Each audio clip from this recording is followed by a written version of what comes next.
Class 10th एक बार फिर स्वागत है आप सभी का भौतिक विज्ञान की इस क्लास में। ओके, और आज हम लोग चेक करने वाले हैं कुछ बहुत ही इंपॉर्टेंट टॉपिक बोर्ड के लिए। और वो पहला टॉपिक है क्रांतिक कोण and is the critical angle. ठीक है ना, क्रांतिक कोण। और ये टॉपिक बोर्ड के लिए ऐसा है जो कि न केवल आपको क्रांतिक कोण बल्कि साथ में पूर्णांतिक परावर्तन और इसके बाद अपवर्तनांक और क्रांतिक कोण का संबंध, इन सबको मर्ज करना है। तो आज का वीडियो इसी पर आधारित है। हम लोग तीनों टॉपिक को जो है चेक करने वाले हैं। ओके, तो शुरुआत करते हैं पहले क्रांतिक कोण से। We are going to check here the critical angle, क्रांतिक कोण। तो ध्यान देना है आपको, बेसिकली क्या होता है कि जब आप बात करते हैं अपवर्तन की, okay, when you going to talk about the refraction, तो वहाँ पे प्रकाश की किरण किसी एक माध्यम से दूसरे माध्यम में जाएगा तो अपने मार्ग से विचलित हो जाता है। ये आपने देखा हुआ है। और बेसिकली मैंने एक फॉर्मूला आपके सामने शो किया था पहले ड्रॉन की फॉर्म में। Okay, delta to rare away from normal, मतलब कोई प्रकाश की किरण यदि सघन से विरल में जाएगा, सघन से कहाँ पे, ये माध्यम शो किया गया है, सघन माध्यम, विरल माध्यम। सघन का मतलब कांच, जल या कोई अन्य तरल पारदर्शी माध्यम। ओके, और विरल में वायु, निर्वात, ये सब आ जाएंगे। तो ये है जब सघन से विरल में जाएगा तो वो जो प्रकाश किरण होगी नॉर्मल से दूर भागेगी। ठीक है ना, ये चीज़ आपको मालूम होना चाहिए। ये मैंने शो किया है, देखिए कुछ डायग्राम। तो इस डायग्राम में ये आपका कांच का कोई ग्लास का कोई टुकड़ा है, गुटका। Okay, this is slab of any glass. Okay, ये मैंने अभिलंब शो कर दिया है, नॉर्मल। और ये कोई प्रकाश की किरण शो की है, this is the ray of light. Okay, किस एंगल पे आ रहा है, एंगल शो कर दिया है, एंगल बाय आई शो कर दिया है। आई का मतलब आपतन कोण होता है। और फिर आप ध्यान लगाइए, क्योंकि यहाँ प्रकाश किरण कांच से वायु में जाएगा। यह है माध्यम कांच का, ग्लास का, और ये जो नीचे माध्यम शो किया गया किसका है, ये वायु का। यहाँ भी और आगे की डायग्राम में भी यही प्रक्रिया चल रही है। तो आप ध्यान लगाएं कि जब कोई प्रकाश किरण कांच से वायु में जाएगा, when the ray of light going to travel from glass to air, ठीक है ना, कांच से वायु में जाने का मतलब है कि वो किरण अभिलंब से दूर भागेगा। अभिलंब ये हो जाएगा, इसको आप चाहे तो एन एंड एस के फॉर्म में शो कर दें। अब ये किरण जो है बिल्कुल सीधा नहीं जाएगा, यूं बिल्कुल सीधा ही नहीं जाएगा, बल्कि थोड़ा सा दूर भागेगा। मतलब ये किरण आप मान सकते हैं कि ये किरण क्या है, अपवर्तित किरण है। और ये जो एंगल बनेगा वो आ जाएगा। ठीक है ना, एक बार फिर चेक कर लें। And this is very important phenomena I am going to tell you. बहुत महत्वपूर्ण टॉपिक है ये, क्योंकि ये केवल हाई स्कूल के बोर्ड के लिए नहीं बल्कि आगे भी आपके इंटर और उसके आगे के लिए भी इम्पोर्टेंट है। ओके, चेक इट अगेन, फिर से चेक कर लीजिए। कांच जो कि ग्लास के फॉर्म में है, केवल कांच नहीं बल्कि कोई भी अन्य माध्यम, लेकिन माध्यम कैसा होना चाहिए, सघन होना चाहिए, माध्यम पदार्थिक होना चाहिए, और सबसे इम्पोर्टेंट पारदर्शी होना चाहिए। The medium should be transparent. Okay, तो ऐसे माध्यम से जब प्रकाश किरण वायु में जाएगा या विरल माध्यम में जाएगा तो अभिलंब से दूर भागेगा। तो कोई नया चीज नहीं हुआ, इतना आपने अभी तक देखा हुआ है, कांच से वायु में गया है। तो ये जो किरण है, आपतित किरण, ये अभिलंब से दूर जा रहा है। पहले आपने आई कोण दिखाया था आपतन कोण के फॉर्म में, आर दिखाया है अपवर्तन के फॉर्म में। निश्चित रूप से जो आर का मान होगा वो ज्यादा होगा किससे, आई से, नेचुरल। ओके, अब आपको ये चेक करना है कि यदि हम सघन माध्यम में आपतन कोण के मान को और अधिक बढ़ा देते हैं, okay, we are going to enhance the angle of incident ray that is going to form with the normal. अभिलंब के साथ में जो ये आपतन किरण आ रही है, आपतन कोण आई बन रहा है, इस आपतन कोण आई को बढ़ाना है। ठीक है ना, तो आप चेक करें नंबर 2 डायग्राम में क्या करना है। तो नंबर 2 में मैंने फिर से ये आई शो कर दिया है, एंगल थोड़ा सा बढ़ा दिया है, दिस द एंगल आई, फिर से मान लिया है, एंगल थोड़ा सा देखिए बढ़ गया है। ठीक है ना, अब जो किरण होगी वो एंगल और बढ़ा देगा। तो आपका ये अपवर्तन कोण था R, ये एंगल और बढ़ेगा। एक्चुअली होता है कि जब आप इस आई कोण को इस पर्टिकुलर एंगल से और बढ़ाते हैं तो एक ऐसा एंगल आता है कि जब आपका ये जो अपवर्तन कोण होगा वो 90 डिग्री हो जाएगा। ओके, निश्चित रूप से आप आई के मान को बढ़ाएंगे, ये R बढ़ेगा, फिर बढ़ाएंगे और बढ़ेगा, फिर आई को बढ़ाएंगे और बढ़ेगा। कब तक करना है? जब तक कि आप एक विशेष कोण पे ना आ जाएं, जब तक कि आप एक स्पेशल एंगल पे ना आ जाएं। और ये स्पेशल एंगल आ चुका है, ये स्पेशल एंगल या विशेष कोण हम प्राप्त कर चुके हैं। और इस विशेष कोण के लिए जो कि आई के फॉर्म में मैंने लिखा हुआ है, ठीक है ना, अब जो एंगल बनेगा अपवर्तन कोण का 90 हो जाएगा। मतलब प्रकाश किरण जो है वो इस अभिलंब में न जा करके बल्कि ये इस दिशा में जा रहा है, ऐसे। ये है अपवर्तित किरण, जो मैंने इसको यहाँ दिखाया था इस फॉर्म में। इसको आप A, B, C ऐसे शो कर लें, ठीक है ना। और यहाँ पे मैंने वही दिखा दिया है, A, B एंड C इसमें नहीं आएगा। तो अब जो एंगल बनेगा अभिलंब के साथ में वो 90 हो जाएगा। This angle will be 90 degree. Okay, तो देखिए यहाँ पे मैंने आई को रब कर दिया है ताकि आप समझ सकें कि ये जो विशेष एंगल पे प्रकाश आपतित हो रहा है इसको हम लोग अब विशेष नाम देंगे, ठीक है ना। क्योंकि इस विशेष कोण के लिए जो अपवर्तित किरण होगा वो 90 डिग्री कोण पे निकलेगा, ठीक है ना। तो C शो कर दिया है आपतन कोण और 90 डिग्री दिखाया गया है अपवर्तन कोण। वही अपवर्तन कोण जो कि यहाँ पे R दिखाया गया था, ठीक है ना। तो ये आपने क्रांति कोण स्थापित कर लिया है। क्रांति कोण देखिए, ये आपका टॉपिक मैंने पहला टॉपिक यही रखा हुआ था, ठीक है ना। तो क्रांति कोण मैं आपको भी डिफाइन कर दूंगा। एक डायग्राम और पूरा कर लेते हैं यहाँ पे, ठीक है ना। अब आपको क्रांति कोण के आगे जाना है, ठीक है ना। आपको क्रांति कोण से थोड़ा सा आगे जाना है। अब आगे जाने का मतलब है कि अब आप एंगल को थोड़ा और बढ़ा देंगे। ये एंगल फिर मैंने आई मान लिया है, ठीक है ना। थोड़ा सा और बढ़ गया है। अब जो किरण होगी ये किरण अब माध्यम को नहीं बदलेगा। देखिए बहुत ही महत्वपूर्ण प्रॉपर्टी है, ये बहुत ही महत्वपूर्ण फिनोमेना है। क्योंकि अक्सर आप क्या देखते हैं कि जब लोग बात करते हैं अपवर्तन की, तो अपवर्तन का सीधा मतलब है कि प्रकाश का एक माध्यम से दूसरे माध्यम में जाना। लेकिन यहाँ पे ऐसा नहीं हो रहा है। ये कांच है, कांच का गुटका है, आपने एक स्पेशल एंगल पे प्रकाश किरण को दिया हुआ है, आपतन कोण आई के फॉर्म में शो किया हुआ है। अब कोई भी किरण इस द्वितीय माध्यम में या वायु में प्रवेश नहीं करेगी, ठीक है ना। बल्कि यही किरण उसी माध्यम में इसी एंगल पे वापस हो जाएगी, and that will be I also again, ठीक है। तो आप चेक कर लें कि थर्ड डायग्राम में क्या हो रहा है। थर्ड डायग्राम में हो रहा है पूर्ण आंतरिक परावर्तन, पूर्ण आंतरिक परावर्तन। फिर चेक कर लें थर्ड डायग्राम में क्या किया हुआ है कि आपने क्रांति कोण के आगे एंगल को चूज किया हुआ है। और जैसे आप क्रांति कोण के आगे जाते हैं और इस एंगल से प्रकाश गिराते हैं, अभिलंब के द्वारा एंगल आई बनता है, ठीक है ना। अब जो किरण होगी वो इस माध्यम में या इधर नहीं जाएगी, बल्कि ये प्रकाश किरण पूर्ण रूप से उसी माध्यम में रिफ्लेक्ट हो जाएगा। रिफ्लेक्शन हो रहा है। एक्चुअली ये जो निकाय दिखाए गए कांच से गुटका, उसमें क्या होता है, उसमें होता है अपवर्तन, क्योंकि ट्रांसपेरेंट है। These are transparent slab of glass. लेकिन यहाँ पे इस डायग्राम के द्वारा आप ये शो कर रहे हैं कि यहाँ पे अपवर्तन नहीं बल्कि क्या हो रहा है, परावर्तन।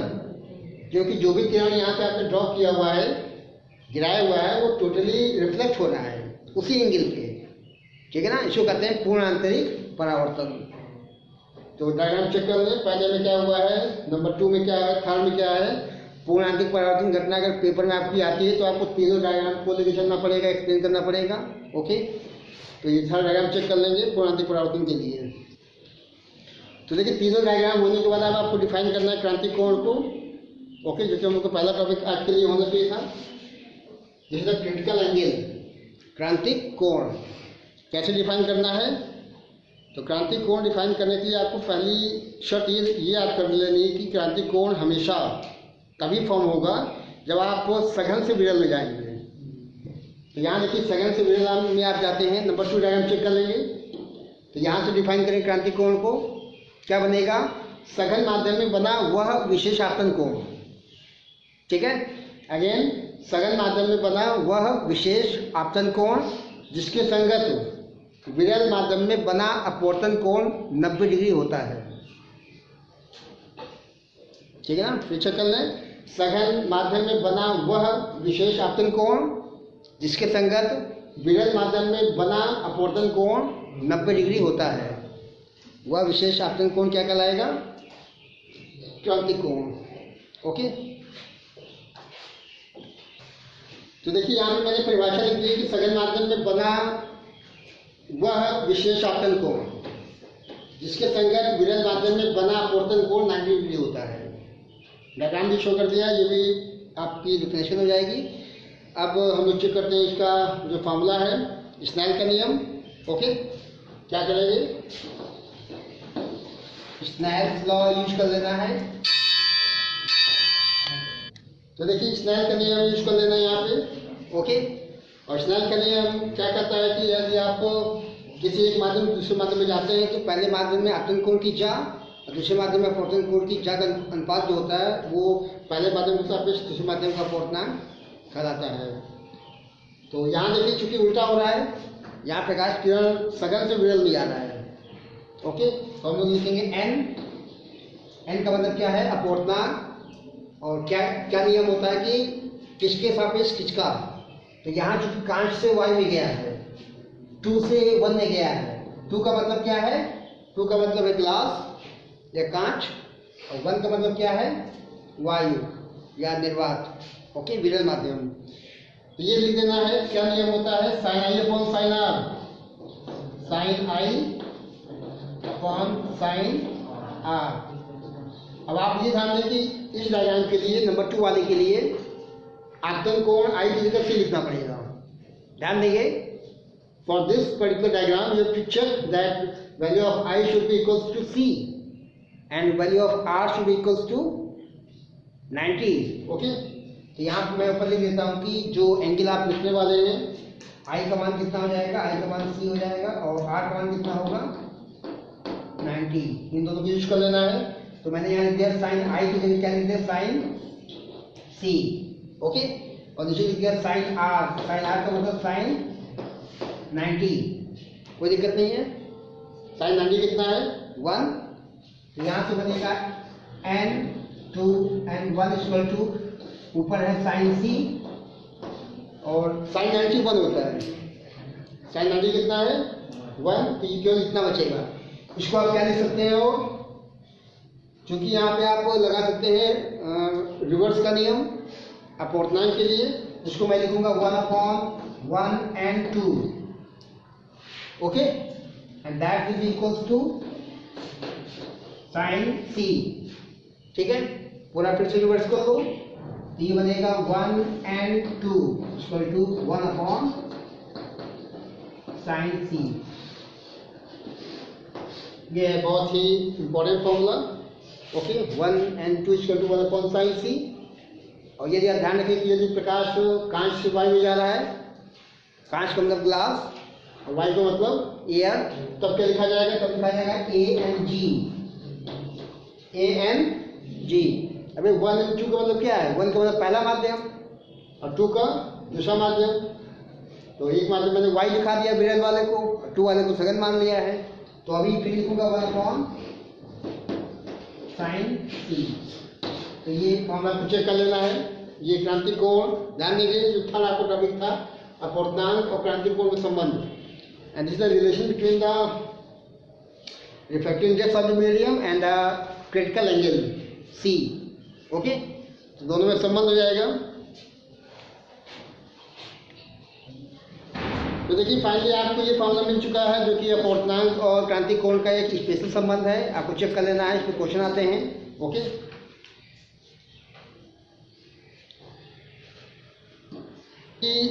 फाइनली जो इक्वेशन मिला हुआ है उससे आप क्रांति कोण कैसे निकाल सकते हैं कितना होना चाहिए। तो सघन माध्यम में कांच हो गया, जल हो गया, और यदि मैं बात करता हूँ हीरे की तो 3 चीज़ों की मैं बात करूँगा। यदि कांच की बात करता हूँ, कांच और वायु के लिए, ओके, जबकि यहाँ पे मैंने इक्वेशन सॉल्व किया इसीलिए किया हुआ है वायु और कांच के लिए, है ना। तो इसके लिए क्रांतिक कोण का मान होगा वो लगभग 41 डिग्री 49 मिनट होता है, ठीक है ना। ये वैल्यू किसके लिए है? ये वैल्यू होती है क्रांतिक कोण सी की वैल्यू है ये, ओके। क्रांतिक कोण सी की वैल्यू है ये, किसके लिए है? वायु और कांच के सतह के लिए, ठीक। नंबर 2 देखिए, हम लोग बात करते हैं वायु और जल के लिए, ठीक है ना। तो वायु जल का दिया है 48 डिग्री 39 मिनट, ये डिग्री मिनट है, ओके। ये भी मालूम होना चाहिए, जैसे लिखा है 4 डिग्री 39 मिनट एंड 42 सेकेंड, कैसे लिखा जाएगा? 1 डिग्री में होता है 60 मिनट, ओके, और एक मिनट में होता है 60 सेकेंड। ये जो मैं लिख रहा हूँ ये डिग्री मिनट का लिख रहा हूँ। तो ये पहला किसके लिए हो जाएगा? वायु और कांच की सतह के लिए, और नंबर 2 जो शो किया है ये किसके लिए है? वायु और जल के लिए, ठीक है ना। देखिए मैंने आपको कई बार कई पदार्थिक माध्यमों के अपूर्णांक शो किए हैं, बताए हुए हैं, ठीक है ना। तो इसमें जल का 1.33, कांच का 1.50, 1.65 भी होता है, और जो कार्बन डाइऑक्साइड एक लिक्विड फॉर्म में होता है 1.71 के फॉर्म में, और सबसे ज़्यादा अपूर्णांक किसका है? डायमंड। सबसे ज़्यादा या सबसे अधिक जो अपूर्णांक होता है वो हीरे का होता है, और हीरे के लिए अगर आप बात करते हैं, हीरे का अपूर्णांक होता है 2.4, ये सबसे ज़्यादा होता है। One of the maximum value for the refractive index of the material, okay. तो डायमंड के लिए कितना लिखेंगे? अपूर्णांक 2.4 आपको याद कर लेना है, और 24.4 डिग्री होता है इसका सी की वैल्यू डायमंड के लिए, ठीक है ना। तो मेरे ख्याल से क्लियर है इतना। तो मैंने आपको ये डायग्राम शो कर दिया है। क्रांतिक कोण को आपको निकालना आना चाहिए, अपूर्णांक के पदों में कैसे निकालेंगे, कोई मुश्किल काम नहीं है। स्नेल का नियम अप्लाई कर देना है, डायग्राम का यूज कर लेना है, आई का मान सी कर लेना है, 8190 हल करेंगे। हल करने के बाद आपको जो है ये रिजल्ट प्राप्त हो जाएगा, ठीक है ना। और मैं एक बार फिर से पूर्णांतिक परावर्तन की शर्तों की बात कर लेता हूँ। पूर्णांतिक परावर्तन की 2 शर्तें होनी चाहिए, ठीक है ना। उसको आप चेक कर लेंगे शर्तें कौन कौन सी हैं। तो देखिए पहली शर्त क्या है? सबसे बड़ी शर्त, मैं रिपीट कर रहा हूँ पूर्णांतिक परावर्तन की शर्तों को। पूर्णांतिक परावर्तन का मतलब है कि जब आप आपतन कोण को क्रांतिक कोण से बढ़ाते हैं और बढ़ा के इतना ले जाते हैं कि अब जो प्रकाश किरण है वो सघन से विरल में नहीं जाता है, बल्कि उसी माध्यम में रिफ्लेक्ट हो जाएगा, परावर्तित हो जाता है। इसको कहते हैं पूर्णांतरिक परावर्तन। 2 शर्तें हैं। नंबर 1 कि आपका जो आपतन कोण होना चाहिए, ध्यान देंगे, इसको मैंने मान लिया है आई डैश। तो आई डैश की जो वैल्यू होगी वो बड़ी होनी चाहिए, किससे? क्रांतिक कोण से। कभी कोई शर्तें लिखने को आती हैं तो जो आपका आपतन कोण होगा वो हमेशा बड़ा होना चाहिए, किससे? क्रांतिक कोण से, नंबर 1। और नंबर 2 आपको डायग्राम में समझ आ गया होगा कि प्रकाश की किरण निश्चित रूप से जो है सघन से विरल में जाना चाहिए। The ray of light should be enter from the denser medium to rarer medium। तो यहाँ भी वही चीज़ हो रहा है, यहाँ जो प्रकाश किरण है वो सघन से विरल, मतलब वो कांच से वायु। हालांकि ये किरण जो है वो वायु में नहीं जा पा रहा है। अपवर्तन होना चाहिए था, लेकिन यहाँ पे अपवर्तन नहीं हो रहा है। यहाँ सबसे महत्वपूर्ण पॉइंट क्या है? एंगल। चूंकि जो आपतन कोण है वो बड़ा है क्रांतिक कोण से, जो कि यहाँ शो किया आपने।